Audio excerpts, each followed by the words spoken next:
بسم الله الرحمن الرحيم. Assalamualaikum warahmatullahi wabarakatuh. Alhamdulillah wassalatu wassalamu ala rasulillah wa ala alihi wa ashabihi wa man wala. Amma ba'd. Masih melanjutkan perjumpaan kita yang sudah. Kita ada di bab zat aditif dalam bahan makanan dan minuman. Namun sebelum kita lanjutkan pelajaran di pagi hari ini, bagaimana kabar kalian semuanya? Mudah-mudahan dalam keadaan sehat, senantiasa di bawah lindungan Allah Subhanahu wa taala. Nah, sekalian, kita lanjutkan untuk pertemuan kita kali ini. Pada pertemuan yang kita sudah membahas tentang beberapa zat aditif, baik yang sifatnya alami maupun yang sintetis buatan. Pada percobaan yang lalu kita sudah membahas di antaranya ada zat pewarna, kemudian ada zat pemanis, dan yang ketiga ada zat pengawet. Nah, kita lanjutkan pada perjumpaan kita kali ini macam zat aditif yang lain. Di antaranya yang keempat ada penyedap rasa. Ya. Apa itu penyedap rasa? Penyedap rasa itu adalah zat aditif yang berfungsi untuk meningkatkan citra rasa makanan dan minuman. Jadi menambah aroma, menambah citra rasa yang awalnya nanti orang tidak suka, jadi karena terangsang adanya rasa itu, maka dia jadi suka terhadap makanan itu. Nah, penyedap rasa itu sendiri terbagi menjadi dua bagian atau dua jenis. Yang pertama ada penyedap rasa alami. Ya.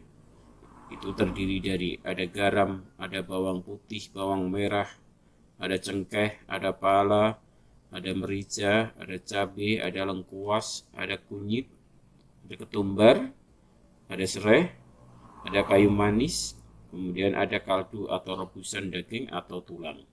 Ini semua kalau ibu-ibu kita yang di dapur itu memasak dengan menggunakan bumbu-bumbu dapur sering disebut. Itu sifatnya alami. Ya. Kemudian yang kedua ada penyedap buatan, ya, atau sintetis. Ini banyak dijual di warung-warung yang sekarang memang sifat dari manusia itu pengennya yang instan, ya, cepat saji.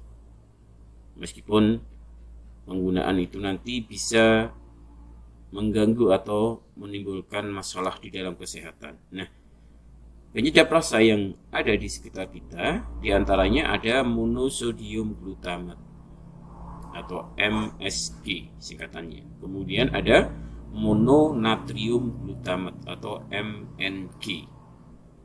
Nah, ini beda nama tapi sama fungsinya. Ini sering disebut dengan istilah vaksin, ya, atau yang lebih memasyarakat lagi namanya micin. Ini berasal dari fermentasi tetes tebu, ya, yang dicampur atau dibantu dengan bakteri glutamat Micrococcus glutamicus. Nah, ini ya, ini banyak merek-merek di pasaran kita. Ada Masako, ya, ada Miwon, ada Indomoto, ada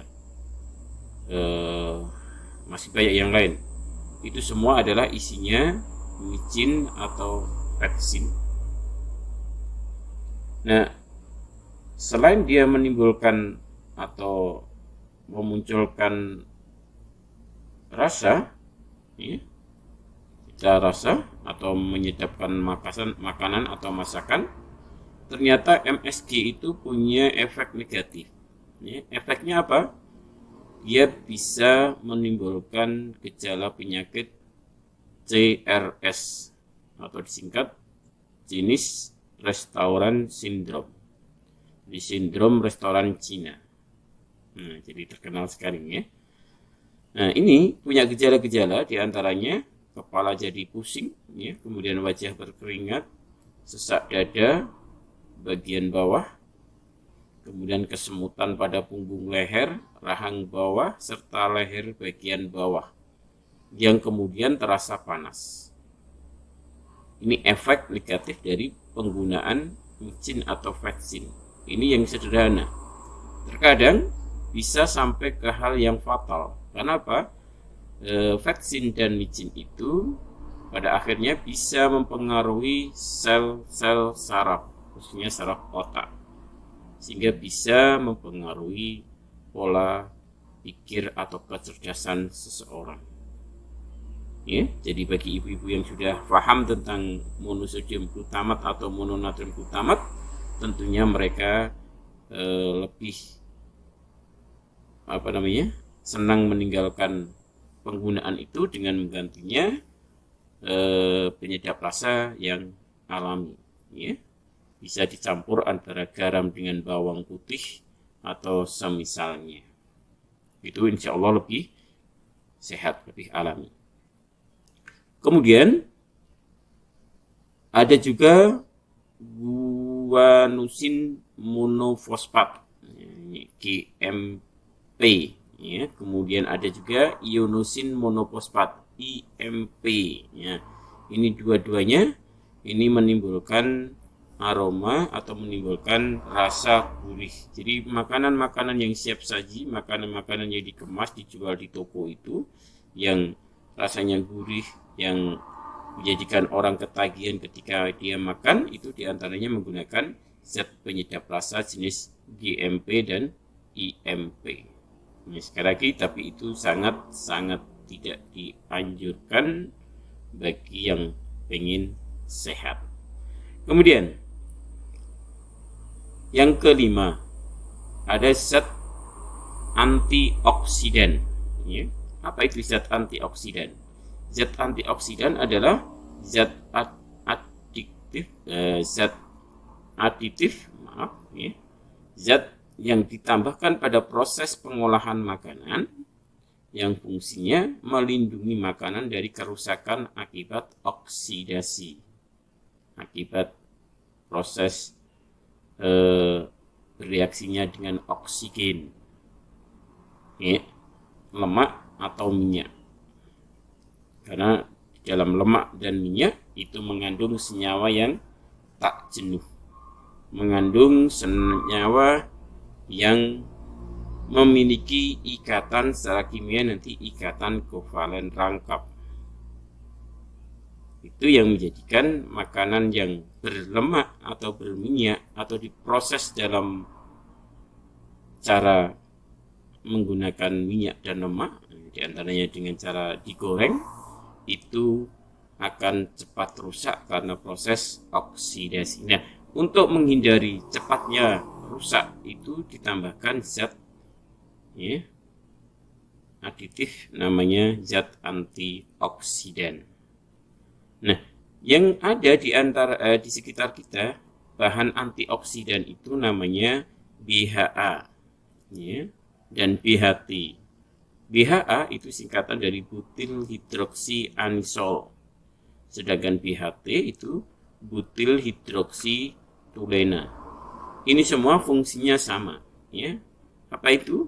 Jika ditambahkan pada makanan yang berlemak atau berminyak goreng maksudnya, itu tidak cepat basi atau tengik. Jadi tanda-tanda makanan yang diproses dengan menggunakan minyak goreng atau lemak itu rusak, itu cirinya kalau dirasa itu rasanya tengik, ya.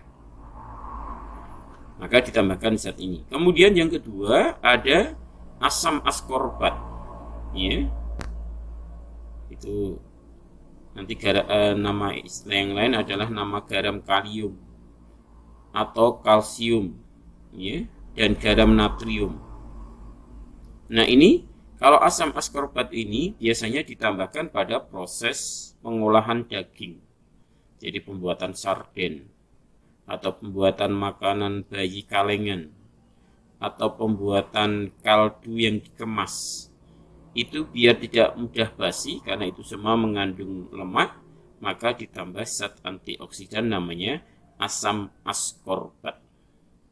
Dan ingat ya, apa yang ditambahkan atau zat-zat aditif yang ditambahkan pada makanan dan minuman itu nanti bisa kalian lihat di kemasannya. Apakah mengandung zat-zat yang saya sebutkan yang sudah kita bahas yang berlalu atau tidak, bisa dilihat dari kemasannya. Kemudian yang keenam ada essence. Ya. Essence atau orang menyebut dengan istilah aroma, flavor, bahasa Inggrisnya. Ya. Ini adalah zat aditif yang memberikan aroma buah pada makanan. Ini juga ada dua jenis. Nanti yang pertama namanya aroma alami. Ya, tentunya kalau itu aroma dari buah bisa diambil dari ekstrak buah-buahan. Pengen rasa nanas dari buah nanas, pengen buah anggur dari buah anggur, ya. Pengen durian dari buah durian, dari sirsat, ya, dan seterusnya. Ada kalanya juga berasal dari tumbuh-tumbuhan, ya. Misalkan pengen aroma pandan, itu dari daun pandan, ya, pandan wangi itu. Kemudian ada vanili, ya, atau rasa vanila, ya, dari aroma kelapa misalkan, ya, itu juga bisa.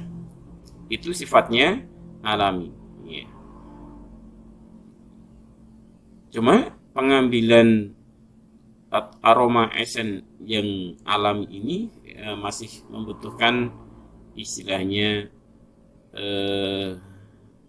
caranya lebih panjang, ya, karena harus mengambil bahan, harus menyiapkan, ya, masih harus diolah, dihancurkan, terus diperas, diambil sarinya. Nah, tentunya ini membutuhkan waktu dan biaya yang lebih banyak, ya, yang sifatnya alami ini. Kemudian yang kedua ada yang sifatnya sintetis. Nah, ini banyak dijual di tempat penjualan bahan es dan roti. Ini jumlahnya banyak sekali sekarang, ya, beratus-ratus jenis aroma, ya, mulai dari etil butirat namanya, itu rasa buah nanas, ada amil valerat itu rasa buah apel, oktil asetat rasa buah jeruk, amil asetat ada rasa buah pisang, butil asetat ada rasa buah murbe, kemudian isobutil propionat ada rasa buah rum, kemudian benzaldehid ada rasa buah lobi-lobi. Masih banyak jenis rasa-rasa yang lain yang dijual di toko itu. Ya, itu semua sifatnya adalah sintetis. Ya, jadi sekarang, ya, penjualan bahan-bahan di sekitar kita sampai yang namanya obat saja, ya, obat itu sekarang banyak ditambahi esen seperti itu. Jadi anak-anak biar sering mengonsumsi obat ketika dia sakit, maka obat-obat itu kemudian diberi rasa. Ada rasa jeruk, rasa apel, rasa stroberi, dan seterusnya. Ya, pasta gigi juga demikian. Ya, hampir semuanya, ya, makanan dan minuman dijual itu sekarang menggunakan esen. Jadi kalau kalian beli minuman, ya, yang berasa jeruk, berasa anggur dan sebagainya, kalau harganya itu murah dan sudah diawetkan, ya, itu biasanya rasa itu hanya terbuat dari essence atau aroma. Kecuali kalau antum belinya dalam bentuk fresh, segar. Jadi kalau pengen beli jus jambu, ya, dari jambu biji itu kemudian di blender, ya, di mixer, kemudian diambil sarinya. Nah, itu lebih baik mestinya daripada sintetisnya, karena ini hanya menimbulkan aroma saja. Sedangkan kalau yang asli dari buah asli itu betul-betul kandungan gizinya lebih baik, ya. Kemudian yang ketujuh ada pengental, ya. Ini fungsinya adalah untuk menstabilkan atau memekatkan atau mengentalkan makanan yang dicampur dengan air sehingga membentuk kekentalan tertentu. Ya. Jadi ketika proses pengolahan makanan dari cair biar jadi kental, itu bisa ditambah pengental. Contohnya adalah penggunaan padi, ya, penggunaan gelatin, penggunaan agar-agar, penggunaan gum, ya, dan alginat. Ya. Contoh pada proses pembuatan, misalkan yang paling dekat dengan kita itu es krim. Ya. Es krim itu biar tidak memadat membatu, maka ditambah campuran gelatin. Nah, sehingga es krim meskipun didinginkan di freezer pada waktu yang lama berbulan-bulan, tapi tidak mengeras seperti kita membuat es batu. Itu karena ada zat pengentalnya namanya gelatin, ya. Kemudian pada proses pembuatan ini capcay, ya, makanan capcay itu biasanya disertai dengan semacam tepung yang digoreng, yang nanti ketika dimasukkan di dalam kuah dia tidak hancur, tetap dalam posisi kental. Ya. Pembuatan permen karet juga, ya, biar tidak mengeras maka ditambah zat pengental gum atau gam, ya, itu. Kemudian yang ke-8 adalah pengemulsi. Ini adalah zat yang ditambahkan agar mempertahankan penyebaran dispersi lemak dalam air atau sebaliknya. Jadi ini pembentukan zat namanya koloid. Ya, koloid itu keberadaannya tidak cair, tidak padat. Jadi antara cair dan padat. Ya, di sini dicontohkan nanti ketika lemak dan air itu sebenarnya tidak bisa bercampur. Minyak goreng dengan air tidak bisa bercampur. Nah, itu bisa bercampur manakala ditambah dengan zat yang disebut dengan zat pengemulsi. Ya. Contohnya ini pembuatan mayones, ya, dan mentega. Itu agar lemak dan air bisa menyatu, maka ditambahkan zat pengemulsi namanya lecitin. Nah, lecitin itu biasa ada pada kuning telur yang dicampur dengan sari kedelai. Itu cara pembuatan mayones biar dia tidak cair, dia tidak padat, tapi diantaranya. Ini jadi mengental saja. Itu ditambah dengan emulsi, pengemulsi, ya, penstabilan biar tidak pecah antara air dan minyaknya, tidak pecah antara air dan lemaknya, ditambah zat pengemulsi. Ya, ini contoh mentega yang dibuat dengan penambahan zat pengemulsi. Kemudian penggunaan zat aditif itu tidak disarankan dengan berlebihan atau di atas ambang penggunaan. Ya, kembali seperti yang sudah kita sebut di depan. Jadi prinsip kita di dalam syariat kita, wa kulu wasrobu wa la tusrifu. Makanlah, minumlah, tapi jangan berlebihan. Artinya penggunaan zat aditif itu kalau jumlahnya sedikit itu diperbolehkan. Ya. Maka ada ilmu yang di sana nanti mengupas atau membahas, ya, informasi tentang penggunaan batas maksimal, ya, zat aditif. Ya, nanti ada istilah BMP, batas maksimal penggunaan harian. Kemudian ada acceptable daily intake atau ADI. Ini sama, ini dua istilah yang beda tapi maksudnya sama. Apa itu? Yaitu informasi mengenai batas maksimal produsen menggunakan zat aditif yang nanti bisa dibaca oleh masyarakat pengguna atau konsumen. Ya. Nah, ADI atau BMP itu merupakan batasan yang tidak menimbulkan resiko. Jadi boleh digunakan zat aditif meskipun itu aditif sintetis tapi tidak menimbulkan risiko kesehatan jika dikonsumsi oleh manusia.